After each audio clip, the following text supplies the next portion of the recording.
بسم الله الرحمن الرحيم.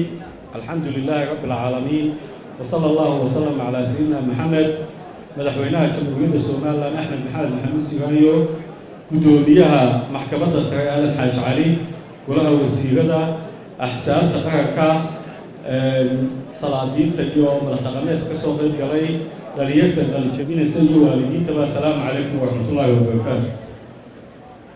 marka koowaad waxaan halkan hambaliyo uga dirayaa waalidiintii ku soo tabacday ardaydan ee intaasoo dhan soo hayay cunto iyo wax walba uga soo shaqaynayay habeen walba inuu halkaa yimaado waxaan leeyahay hambaliyo. mar labaadkana waxaan leeyahay ardayda qalin jebinaysa hambaliyo baan leeyahay. run ahaantii siduu halkan ka sheegay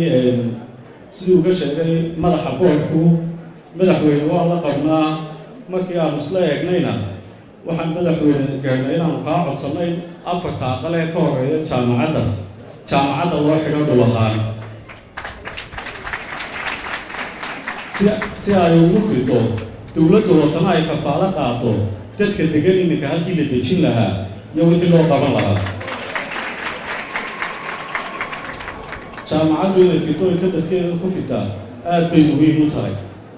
qodobka labaad ee muxuu ahaa mas-uuliyiinta jaamacadda aan isla gaarnay waxay ahayd sanadkan ardayda baxaysa halkii arday toos looga qaadan lahaa inay mashaariic soo diyaariyaan oo sidii uu sheegay guddoomiyuhu waxa uu ka tegey biyo-mareennada oo ah waxa ugu muhiimsan magaalada ee waddooyinka inka la dhisay ka qaban lahaa biyaha inay gaar ahaan ardayda muxuu ahaa fakalka injineerinku ay study soo sameeyaan halkaana shaqaabuur looga sameeyo. waxaan leeyahay ardayda si aan waqtiga u soo koobo hambaliyo baan leeyahay. Assalaamu calaykum waraxmatullaahi wabarakaatu.